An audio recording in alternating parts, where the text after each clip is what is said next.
Alright guys, welcome back. So this video is dedicated to drop zone throw-ins. As you can see, never a place you want to be, but if you end up at a drop zone, you want to be able to save even more strokes and throw it in whenever possible. So we're going to go in order of the courses, starting with Lakeside. So here you go, the Lakeside 8 drop zone, definitely a common one. You want to be able to throw it in from here, save another stroke, save par. You definitely don't want to miss again from there and end up in the water again, because then you're really counting those strokes. This is hole number 9. So another common one, as this island can be pretty tough to stay on, especially in difficult winds. I kind of threw the glide skip there on purpose just to get off the island there. A couple different ways. I usually throw the Instinct on a backhand and it'll give you a nice safe landing. You don't have to worry about going long or off the island again. But with this wind, I'm going to throw the Sapphire on a forehand. It's also a safe shot, and there you go. Even if that were to miss, it would have still stayed safe. All right, next course is Crow's Nest. So this is hole number 3. So another common one. Sometimes you fade it a little early like this, end up in the water, or you get a crappy roll down into the water. So this is another drop zone that's really good to have down. It's a pretty safe one. You don't have to worry about going back into the water, so you can go after it. But this is the Pure again. I just wanted a video you can reference some of these drop zones. Some of them are more forgiving than others. Some of them are really harsh. So it's nice to be able to have a chance at saving the stroke if possible. So this is another common one. You might end up pretty easy one, but definitely one you want to get good at, because you don't want to go long again and cost yourself even more strokes. So this is a pretty tough wind, but we're able to get that one. It's only a 90 footer there, so it's usually gettable. This one, let's say you're down and you're going for the tap-in eagle, so you go for the green and miss it. This is a drop zone I rarely ever see, but something to be mindful of. Or if you go to this island instead of the other island, it's a nice shot to be able to have. This is the Accurate Roll Sapphire on a backhand. So there's hole 9. Now we're into Grizzly Gulch, hole 4. This is another one. You either hit off the basket or get a bad roll into the water. So it's possible to end up in the water, and the drop zone's kind of back and elevated. So it's a nice one to know. 106 feet. This is the Pure. Throw it about 70 feet depending on the wind, 65, 70. This is another one. You get some crazy bounces on this hole, especially if you're throwing backhand. So it doesn't take much to end up in the water here. So again, this is a good drop zone to have practiced for when you accidentally end up in the water. You want to be able to try to save this one. 158 feet, but it's downhill. I throw it about 135, 140-ish, depending on what the wind's doing, but that's the Pure again.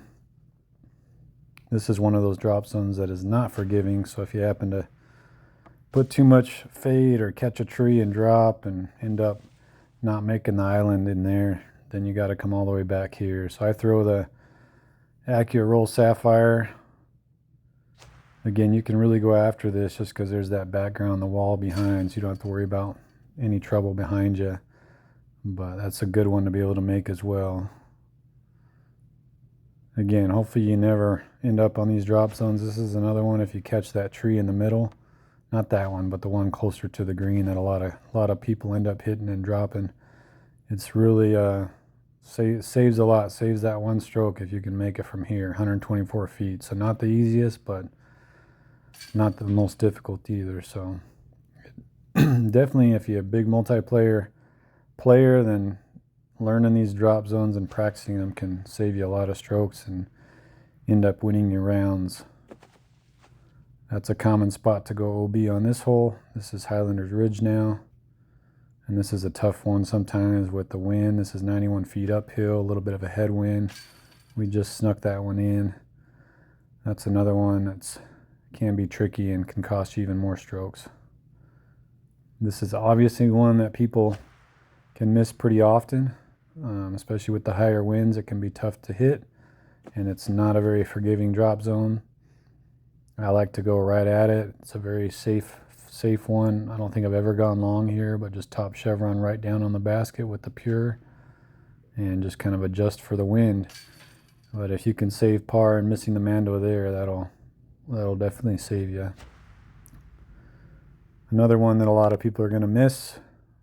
Most people are just hoping for bogey at this point, but with the pure, go down to the bottom of the circle is right on top of the basket, and then kind of adjust from the wind for there, or from there. Another one, a stroke here and there can save rounds, so that's why I want to make this video and just show the different approaches. So this is one I'm kind of excited to show. This is not one that I ever really see, but if you kind of ever overshoot your second shot, that's when you might see this drop zone. And this is one of the worst drop zones in the game. Puts you way up top. You're 172 feet. So I wanted to kind of find a safe approach at this. So again, on a forehand with the pure, aim about an inch up from that mountain there, and then down to that second line. And whether you make it or not, we got that one. I'm going to try to, I think I'm going to do this one again just to show you that even if you miss, it's going to drop nice and safe. So at least it gives you a shot at making it, and you don't just have to throw it up there short and tap it in, because that's what I used to always do.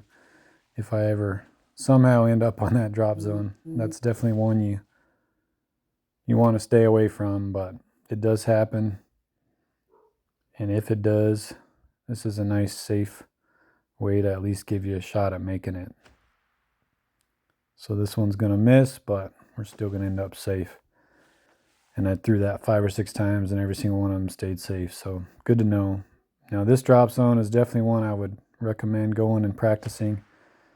If you're going for eagle on this hole, then it can be risky and you can end up in the water quite often. So being able to go after this one is again, can save you a lot. I like to go warship, basically right at the basket with the top chevron, a little above. If anything, you want to miss it left, or at least have some fade on it so it catches that log. But that's a great drop zone to practice from. This one too, you can catch these trees in the front, or you can just accidentally fade it too much. And most of the time people are just going to throw it short and tap it in. Depends on what's going on in the round. But again, top chevron right on the basket. And lately I've started throwing this one. I don't end up at the drop zone often, but I started going for it, and I can usually at least catch the basket. Here we go with Lost Island 7. Most players have gotten this one down, either forehand or backhand, but every once in a while you might miss this one. It's a pretty easy drop zone though. It's much better than what it used to. If you see there, I forgot to switch to backhand, so that can happen sometimes. And the drop zone used to be way up in the middle of the hill, but now it's much forgiving. Actually a pretty easy par there. So it's also important to know where the drop zones are and how forgiving they are. This one, I didn't want to show how you get there. Lots of different ways you can get to this drop zone, but just default aim with the AccuRoll Sapphire is a great option there. And that's definitely a nice one to save that birdie if you can. This one, again, certain winds make this pretty difficult, so having an option at making this, I'm going to go with the Rive here with this wind. That's my aim point right there. If there's like a 2 or 3 tailwind, then you can go the AccuGlide Sapphire, and it has enough on that same line. So that's definitely a line I like to have just in case. This one as well is a very important drop zone to practice from. Sometimes you can throw the perfect shot on this hole and you still end up getting OB somehow, just a bad roll or a bad bounce. So it's 124 downhill. I throw it about 70 feet as far as the distance I'm kind of used to throwing, depending on the wind. But if you can make that and save par, that's huge if you miss that island to start. Northern Lights. So this, hopefully you're never going to this drop zone, but sometimes with the wind it gets crazy and you just go long on accident or kind of go off to the right. And you definitely don't want to miss the second time, because then you're just going OB again and throwing from the same spot. So this is another one you want to get good at.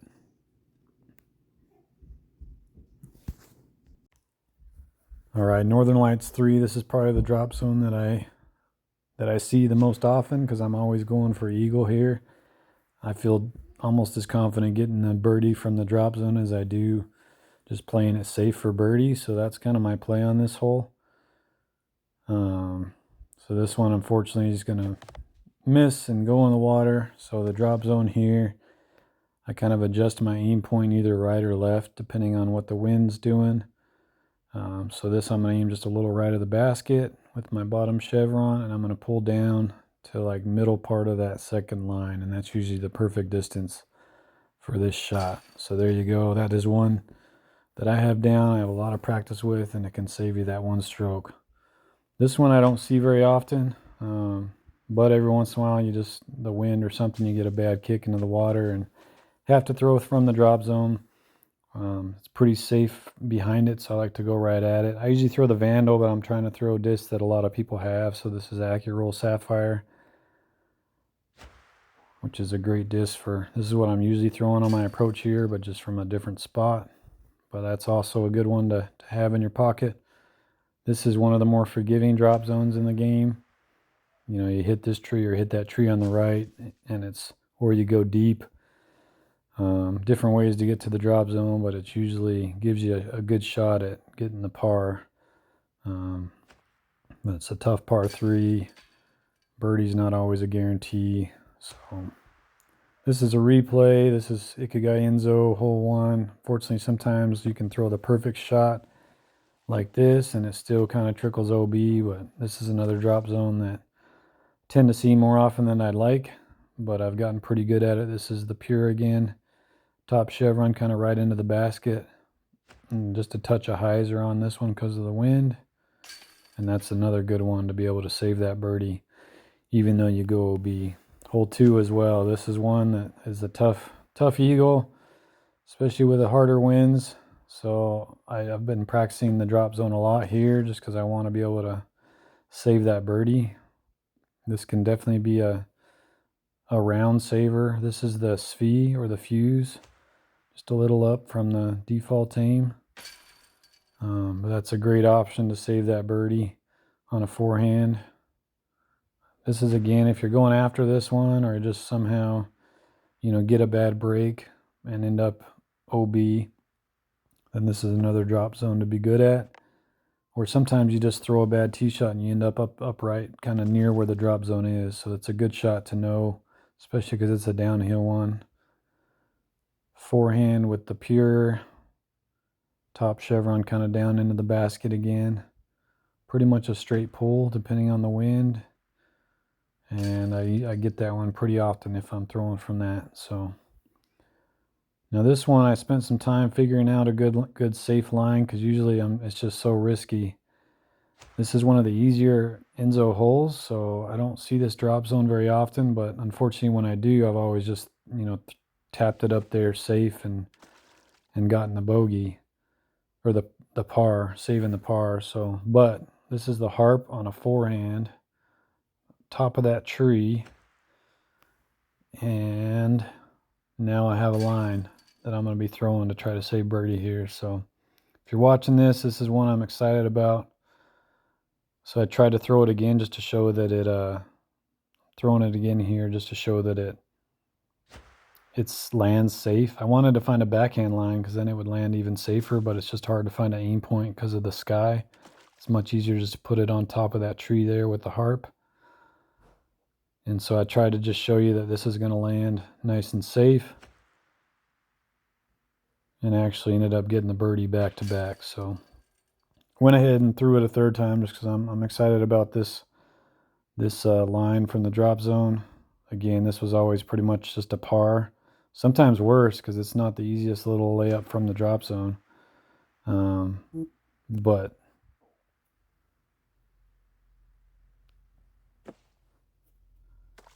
finally, I'm not gonna make this one, but I want to show you that it's a pretty safe landing. Just up on top of the tree there, almost straight down depending on the wind. Missed this one, but stopped safe. So still got a par, but at least it gave me a shot at that birdie. This is another one. Sometimes you can just not put enough fade on it, or you miss it to the right. So again, this is a nice one to practice, or sometimes your drive just ends up close to where this drop zone is. I think it's like 130 out or something. We'll see in a second. I don't know, I must have got distracted here when I was recording. I'm not sure why this is taking so long, but again, this is a good one to have. All right, come on, Aaron. There we go. 137. So backhand with the pure. This is a 2-wind downhill. Definitely take some off. We kind of just snuck that one in there. So another drop zone I'd be practicing. This one, hopefully you never see this one, because this is definitely one of the more cruel drop zones. If you're trying to go for ace or whatnot and you end up back there, then I wanted to at least show you a line. So I'm going to do the forehand with the Accurate Roll Sapphire. Bottom chevron kind of into the basket there. Quite a bit of Anheuser. And even if I miss, it's pretty safe. So again, just another option to have a chance from the drop zone. This is one you might see pretty often. It's one of the easier ones. And definitely one you want to be able to save par with if you end up doing something like this. What you don't want to happen is getting into the water again, so I like to throw this forehand just to be safe. I don't want to throw backhand and end up bouncing off the basket and getting in the water again. So this is forehand with the pure. And so you can see, even if I miss, that's going to end up safe. But there you go, guys. I know just making this video helped me a ton from the drop zones, and I know it's going to save me a lot of strokes, so hopefully it does the same for y'all. And as always, thanks for watching me play some DGV.